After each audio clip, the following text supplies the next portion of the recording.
Environmental issues have several dimensions. The important thing is that the industry wants skills and the competencies. That is, how can we build ethical, moral citizens? Multidisciplinary knowledge required in solving complex problems.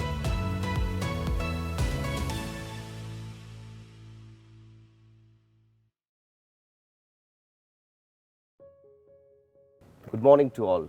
Welcome to the NEP Dialogues. I am Dr. Chetan Singai, Special Officer, Karnataka State Higher Education Council. Today we are with Dr. Vikas, an expert in the domain of project-based learning. Welcome to you, Dr. Vikas, for this conversation. As you are aware that the nation is now implementing the National Education Policy in a mission mode. Among many reforms that NEP recommends, one of the major reform is about how do we engage in learner-centric approach or the student-centric approach in our higher education system. I'm just curious to know from you and for our viewers that what are your insights on the overall origin of this project-based learning and its concept, if you could share with us. It's very interesting that you mentioned about student-centric learning processes, and in fact project-based learning is one of it, and it's not originated now. Its origin dates back in 1968. If I remember correctly, it's the 1968 McMaster University which has first developed its first model, where it started for medicine courses, right? And in medicine courses they started with a problem-based learning. But nowadays problem-based learning, project-based learning, these are the terms which are interchangeably used. So especially if you are starting defining problem-based learning, it starts with the problem. And the model which is developed based on the problems encountered by the patients. And whenever any doctor asks to the patients, so what is your problem? So he started thinking about the solution of that particular problem. So that is the origin of a PBL. Now we also consider this as a project-based learning, because especially in domains like engineering, pharmacy or professional education, the project is one of the very popular term. So that's why, for simplicity, these higher education institution has taken project-based learning as a term for problem-based learning. But that's an interesting thought, because there is a lot of skewness in the overall higher education ecosystem towards professional education and also creating silos with the so-called non-professional education setup. So how do we integrate this project-based learning? First of all, do you think it is critical that we bring that experience of project-based learning in these courses that you mentioned to a multidisciplinary environment like social sciences and so on and so forth? To a certain extent, yes, because the way the PBL has been defined, it is defined in the principles, because it's not having a clear-cut as a framework, but it has clearly defined principles. And if these principles are satisfied, you can literally implement problem-based or project-based learning approaches in any of the disciplines. And over to that, the starting point of any project-based learning pedagogy starts with identifying the clearly defined problems. Sometimes it is ill-structured, sometimes it is well-defined, in a both way, because it goes to the different continuum. If you define the problem very clearly and then explicitly tell the students, okay, you do this kind of a work, so this becomes in a project-based learning domain. But on the other hand, if the problem is defined by the students, identified by the students, they analyze the problem and then cut down towards the small objectives, then it becomes more problem-based, project-based learning approach. I'm very happy to hear that you are referring to students multiple times. I think that's very critical, and that's that kind of you hits mentioned about student-centric learning. Exactly. That's the fundamental principle of the NEP, to propagate this thought of how students should be in the center of the learning process. But now at this juncture, do you think that there is a shift from the traditional memory-based learning, route learning, to sort of problem-based learning, project-based learning? How this transition do you think should institutions sort of reconcile? Actually, good question, Chetan. Because I am also a teacher and I have been teaching since last 20 years. I have seen that the way we have been teaching to the students since last maybe 50 to 80 years, that the students focus on the grades and the teachers all focus also on the grades. The irony is that the both focuses, on a skill. Grades. Grades, yes. The important thing is that the industry wants skills and the competencies, the ability to apply what you have learned. Yes, that's true. And unfortunately, in a rote learning, it doesn't happen. And PBL finds itself is a very good option to replace rote learning, which has been taught. Having said so, but we need to be very specific while changing from rote learning towards the PBL. There has to be some change process, and if this change process is being handled properly, we'll get the outcomes which are desired through national education policy. So I think you have laid out the concept of how do we integrate, but it will be very helpful to our viewers who are basically the primary actors in higher education and otherwise. It would be very helpful to provide us a model of its practical sort of implications and any institution that you would like to refer to in order to understand how it is actually practiced, this concept that you rightly mentioned. There are various models because it's all depends on what kind of outcomes you require, what kind of a student's profile you are having, it's your administrative structure, academic structure, and based on that you can develop different models. If I talk about the international models, there are international models like Aalborg University itself, which is a university model, Denmark, situated in Denmark. Then we have different acronyms for PBL, for example, project-led education in UK, because they also have a similar thought processes. If you come back in a national settings in India, when I started my PhD, I first referred to the Chitkara University. Dr. Mantri was one of the important referred her paper. So that was the beginning. Yeah. So in that, did they have any challenges to implement the PBL in the initial phase? And would you like to kind of throw some light on that? Yeah, the challenge was that there was not clarity about what is really a PBL is about. And people started implementing the way they wanted. And for me, we need to understand PBL scientifically through its principles and then execute the designs which can satisfy the principles. And obviously you can design it according to your, as I already said, according to your culture of education, administrative settings, students' profile, and then you will get the best out of That's the PBL. true. Yes, yes. So, but at the same time, we are seeing a diversity of institutions in the country. One. Second, we also have diversity in terms of students, not in terms of the intellectual capacities. Each student is in their own self very confident and at the same time very thoughtful about their expectations from the system and also knowledge wise. Each one has their own strengths, but the diversity of institutions that we have today and the diversity of students' needs given the 21st century, how do you locate yourself in terms of providing insight on PBL as a sort of a possible solution to overcome this, not to homogenize the system, but at the same time continue to have the heterogeneity, but at the same time how we can link it? See, you are mentioning to the heterogeneous nature of education culture in India. I totally agree, because one side you have university structures, which is affiliated structures, and in a PBL again we have different models. Like I was mentioning about the Aalborg University. Aalborg University has its own model developed for the universities. There are some institutes like RIT Sakrale or KLE for Hubli. Our university as a Vishwanketan is an institute which is affiliated, had implemented different models of project-based learning. And that could be good frameworks for people who want to implement PBL in India. So one hand you have a very small framework called as a course level project-based learning.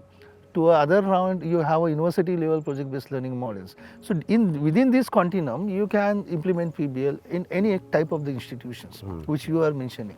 So among the many things, what do you think is the most critical component in the order of priority to prepare ourselves to implement PBL based on this diversity of experience itself?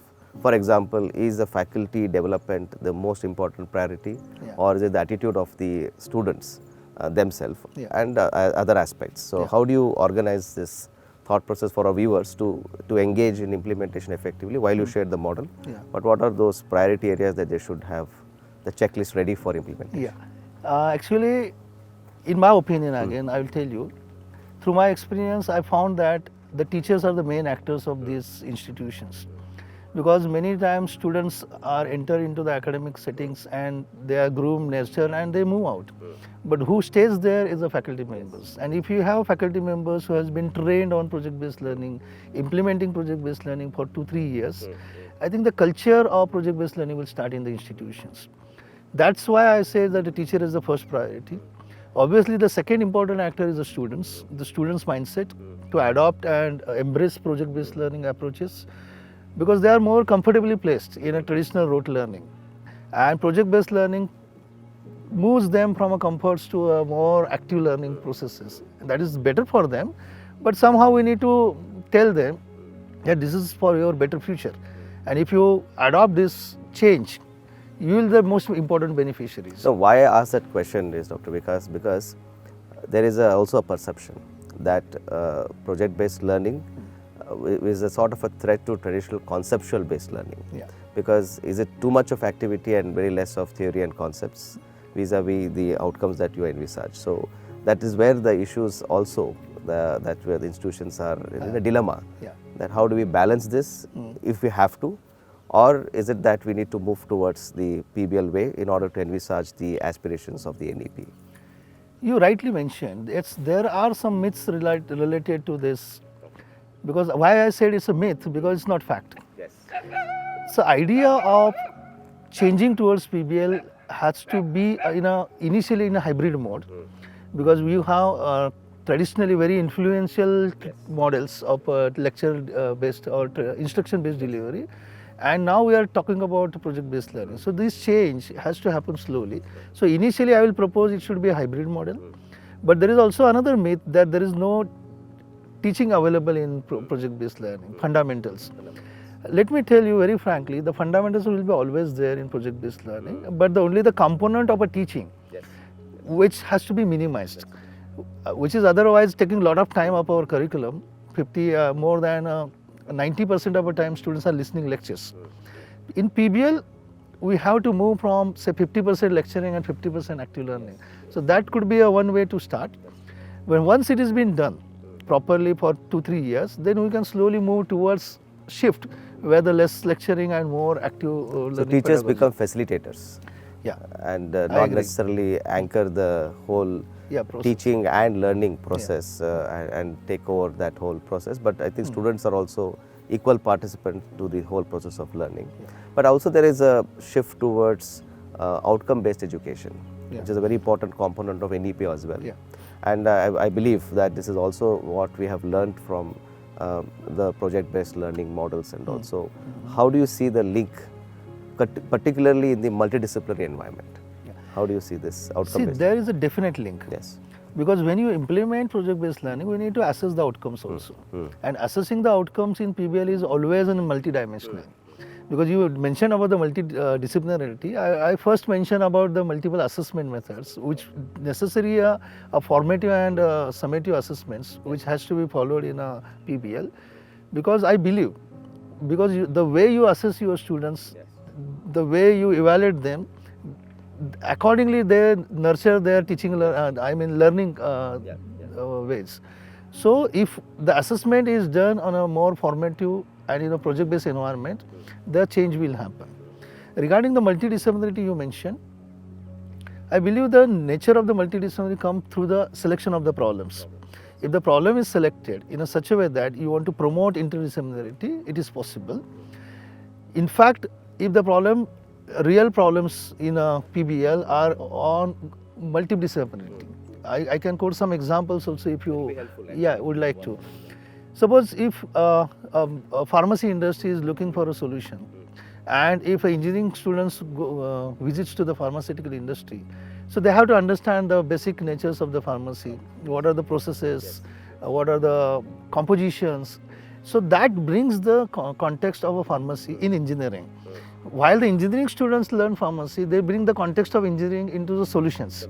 So that way the multidisciplinary is taken care of. So, but when we move towards this whole transition from summative assessment to formative assessment, as also you rightly mentioned, as NEP also envisages that. So this shift is currently very mechanical.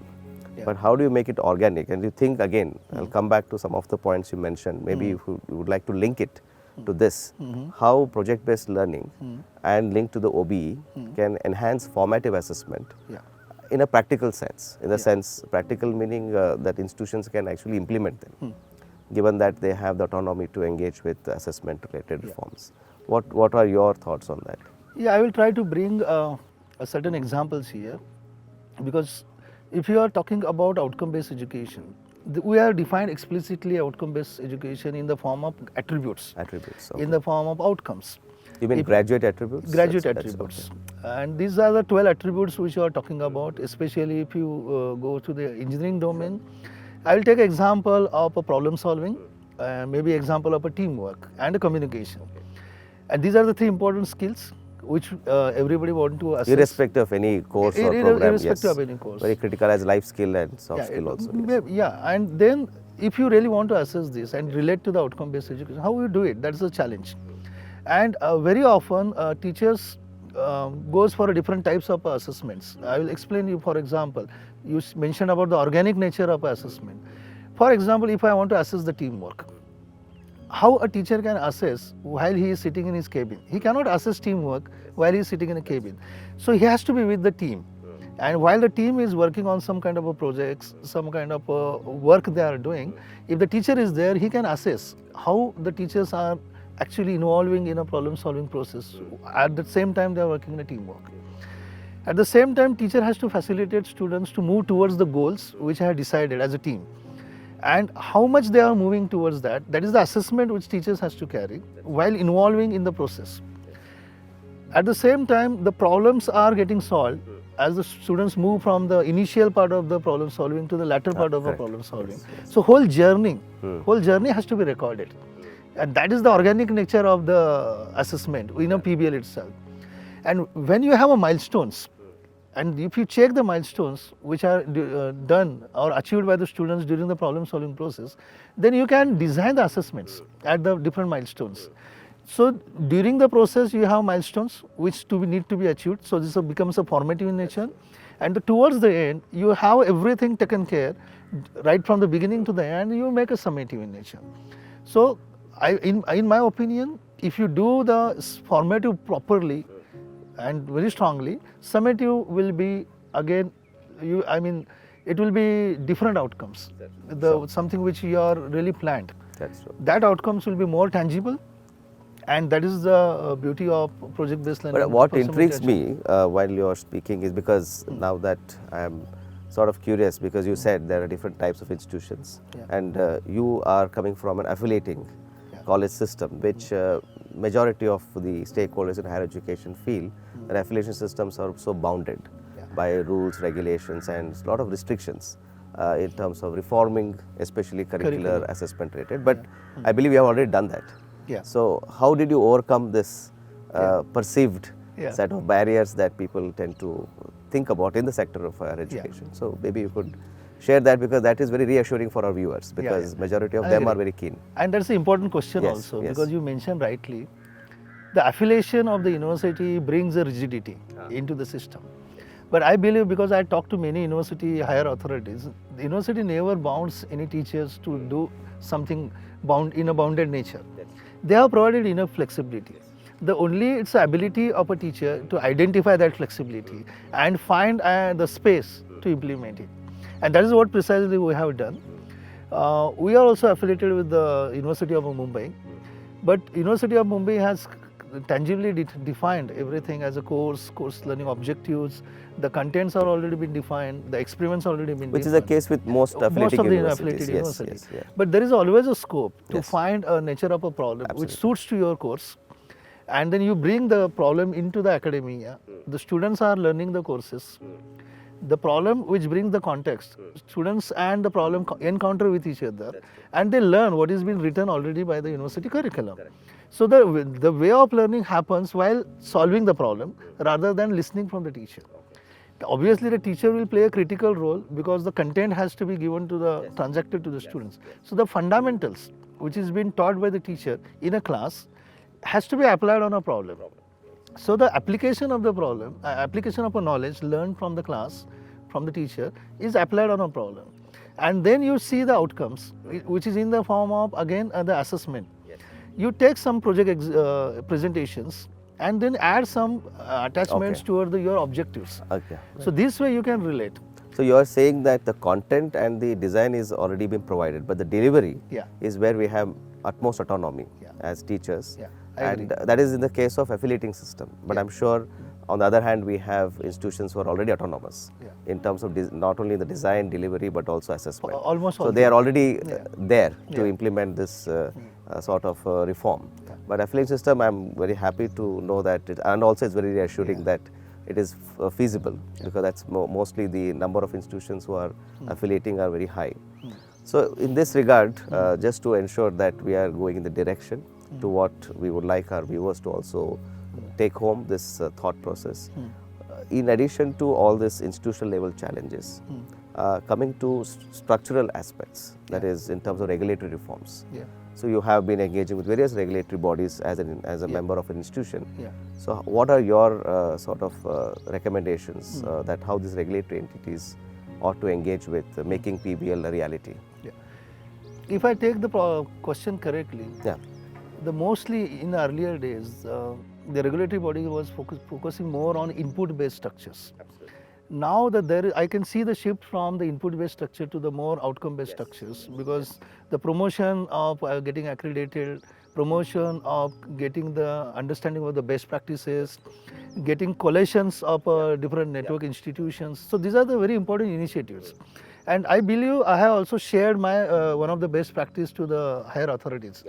And that collaboration of different institutions as well as the collection of the best practices brings the holistic change.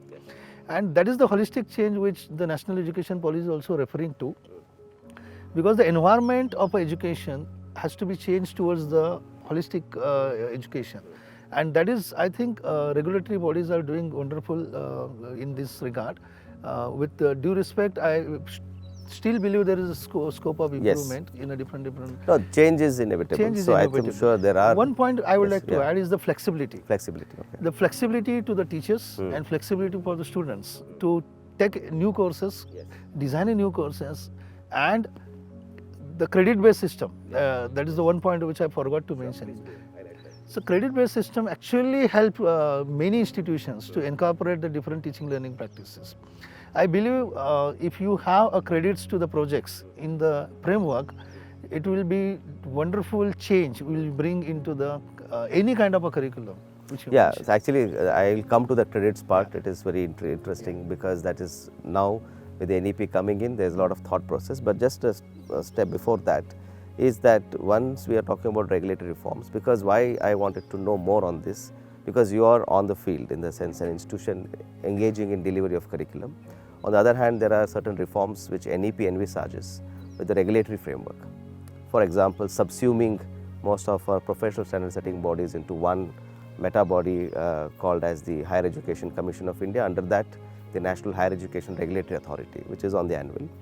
Now these changes are also happening, and I think in a way, as you said, the micro and the macro have to come together and make it more meaningful for all these students. So coming to the credits part, so as an affiliating university, you mentioned that most of the content design is given to you. I'm sure the credits are defined. On the other hand, there are institutions who are free to design their credit structures and so on and so forth. So how do you see in these two instances of engaging with OBE, PBL and the credits point that you wanted to highlight? Yeah, first I will talk to the first context of your question. It's bringing the approaches from the top down and bottom up. It's both are required for changing any system, education system. And we are being a very big education system. The top down approach is helping to become a more regulations, and the bottom up approach is bringing more practices. And the merger goes to a very positive side of implementation of national education policy. The credit system, which I believe is not been implemented very properly in India, which I believe, the flexibility which credits offers, which I take from my experiences. If you studied something in one of the university, and if you can transfer that credits to another university, that is more a credit transfer system which has been followed by the developed countries. We actually started with a very positive note that there should be some credit systems should be available. Credits are defined by the universities. The availability of the credits, availability of courses is wide. Students can have a choice now. That's a very good beginning. And that choice of the institutions also. That is the next stage actually. I would like to refer here. Suppose if I found there is a very fantastic laboratory in one of the university, and I want to stay there for 3 months or 4 months, and I want to earn some credits, and if my university or my institute accepts that credits in my degree, that will be a wonderful change, will bring in a credit system. Another point of credits is the, which I would like to mention, is the more on assessment of the credits. Because the credits now are defined based on the number of hours you spent. Maybe in the laboratories or maybe in the classrooms. Yes. But rather the credit system has to be based on the number of hours spent by the students doing something. That's true. That's true. So that is the one way you can go to a change in the credit system. Very nicely aligns to again the NEP, because there are very important points that NEP makes, including the aspect of curricular, co-curricular, extracurricular. Yeah. This nomenclature itself should now subsume into everything as curricular, not to make it very boring by bringing the extracurricular, co-curricular, but valuing that time and effort put in by the student or the learner. That's one hand. The other is the credits part that you rightly mentioned again, Dr. Vikas, is the way we actually look at credits as a unit today of students, who gather those as part of their learning experience, and it aligns with the our current regulations of Academic Bank of Credits, National Higher Education Qualification Framework, multiple entry and exit. So all these things are also now becoming a reality as NEP had envisaged. So I think this is the right moment to look into this.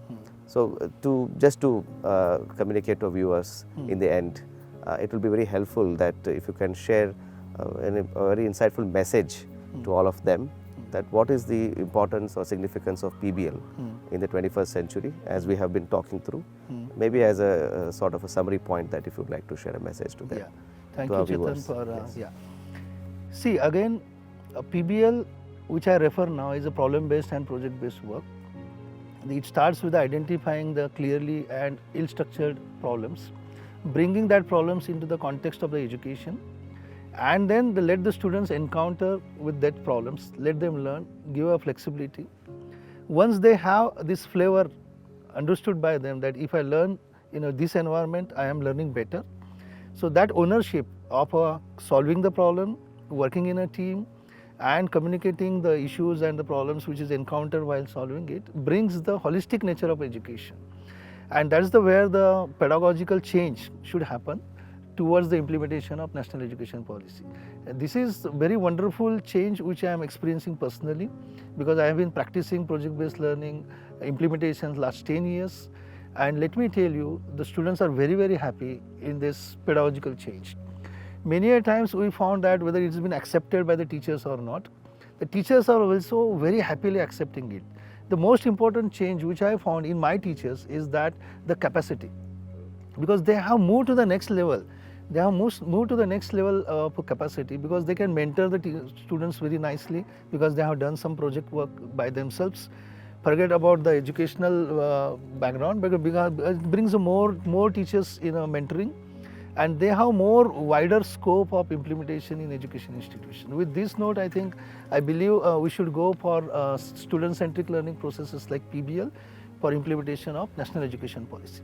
Dr. Vikas, thank you so much. It has been a great sort of conversation with you, because one, I'm sure that our viewers have really enjoyed and learnt a lot of important concepts, but definitely I'm your first learner, you can call it, because it's a great conversation. Thank you. Thank you Dr. very much. Vikas. Thank you. Thank you.